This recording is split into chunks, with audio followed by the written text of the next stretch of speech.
போர் நிறுத்த உடன்பாடு எட்டப்பட்டாலும் சிந்து நதிநீர் ரத்து ஒப்பந்தம் தொடர்பாக தற்போதைய சூழலில் எந்த முடிவும் எடுக்க முடியாது என இந்திய அரசு அறிவித்துள்ள நிலையில் செனாப் நதி மீது கட்டப்பட்ட சலால் அணை மதகுகள் திறக்கப்பட்டுள்ளன. அந்த காட்சிகளை பார்க்கலாம்.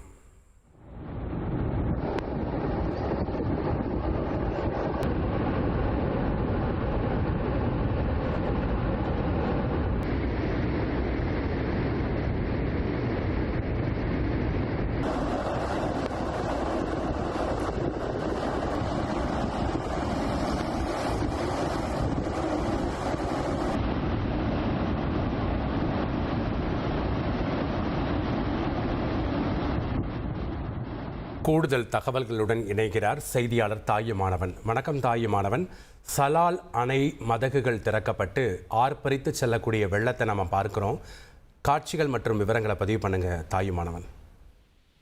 இந்தியா பாகிஸ்தான் இடையே எல்லை பகுதியில நேற்று வரை நடைபெற்ற தாக்குதல்களால் பதற்றமான சூழல் நிலவிய நிலையில இரு நாடுகளுக்கும் இடையே போர் நிறுத்த உடன்பாடு என்பது எட்டப்பட்டாலும் சிந்து நீர் விவகாரத்துல ரத்து செய்யப்பட்ட ஒப்பந்தத்தை திரும்ப பெறுவது தொடர்பாக தற்போதைய சூழல்ல எந்த முடிவும் எடுக்க முடியாது என இந்திய அரசு திட்டவட்டமாக குறிப்பிட்டிருந்தது.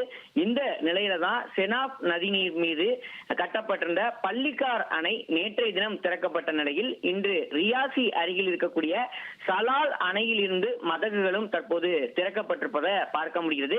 இதன் காரணமாக செனாப் நதியில வெள்ள நீர் என்பது பாகிஸ்தானை நோக்கி ஆர்ப்பரித்து செல்லக்கூடிய காட்சிகளை இரண்டாவது நாளாக பார்க்க முடிகிறது.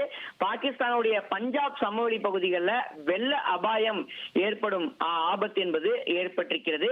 பகல்காம் தாக்குதலுக்கு பின் இந்தியாவுடைய அந்த செனாப் நதிநீரை அணைகளில் தேக்கி முழுமையாக நீர் வழங்குவதை இந்திய அரசு தடுத்திருந்தது. இதனால் பாகிஸ்தானுடைய சிந்து மற்றும் பஞ்சாப் பகுதிகளில் வறட்சி ஏற்படக்கூடிய ஒரு சூழல் ஏற்பட்டிருந்தது.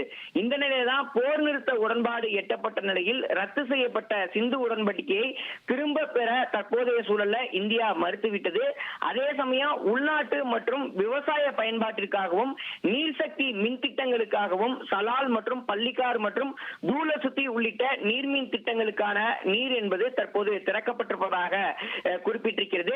இந்த சூழல தான் பாகிஸ்தானை நோக்கி செல்லக்கூடிய வெள்ள நீரால் அந்த பகுதிகளில் வெள்ள அபாயம் ஏற்படக்கூடிய ஒரு சூழல் ஏற்பட்டிருக்கிறது.